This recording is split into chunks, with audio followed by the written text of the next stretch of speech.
Alloh subhanahu va taolo ushbu fazilatlarni Qur'oni Karimdagi Asr surasida batafsil bayon qilgan.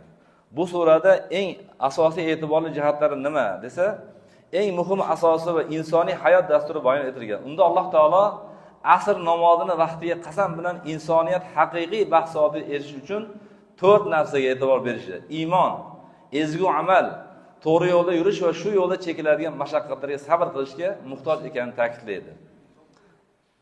Bismillahirrohmanirrohim. Val asr, ya'ni asrga qasam.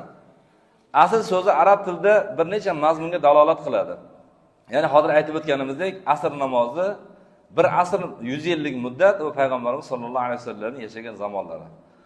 Alloh taolo vaqtning ahamiyatini bayon qilib, Makka da nozil qilgan suralarning muayyan qismlarida bir nechta suralarning boshlarida vaqtga qasam ichadi.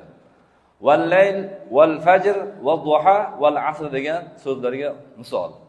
Agar Alloh subhanahu va taolo mana shunday narsalar bilan qasam ichadigan bo'lsa, demak bu narsani naqadar qadrli ekanligi, manfaatli ekanligi insonlarga bildirish uchun mufassirlar mana shuni tushuntirishgan.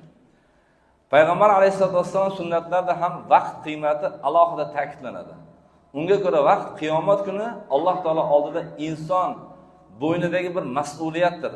Hisob-kitob kunida mukallafga bag'ishlangan asosiy 4 ta savoldan ikkitasi vaqt haqida bo'ladi. Ikkita odam bilan gaplashsangiz, hozirgi kunda vaqt tez o'tib ketyapti. Vaqt juda ham tez o'tib ketyapti. Juma bilan jumaning o'rtasida qanchalik tez o'tayotganini bilmayapti, deydiganlar ko'payib qoldi. Ana shuning uchun ham Alloh subhanahu va taolo bu surada vaqtning naqadar zarur ekanligini, hattoki qiyomat kuni bo'lganda o'tkazayotgan har bir daqiqamiz uchun, har bitta vaqtimiz uchun ham Alloh taolo nazdida javob berishimizga mana shu surada Alloh taolo bizga ishora beradi. Ulug'larimiz aytgan ekanki, al-vaqtu kas-sayfi illam taqta'hu qata'aka.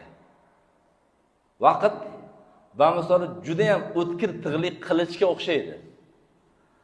Agar vaqtni sen shu bilan kesmasang, vaqt seni kesib qo'yadi degan ma'noda so'zni ishlatishgan.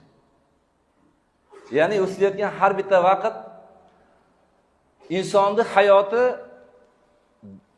vaqt zoya ketmasligi uchun, vaqtim behuda ketmadi deyishligi uchun shunday bo'lish kerak ekanki, qachon insonning vaqti behuda zoya ketadi, shu qilayotgan ishi, gapirayotgan gapi yoki dunyosi uchun yoki oxirat uchun foyda bermaydigan gap bo'lsa, mana shu maloyani gap bo'ladi. Hech kimga foydasi yo'q gap bo'ladi.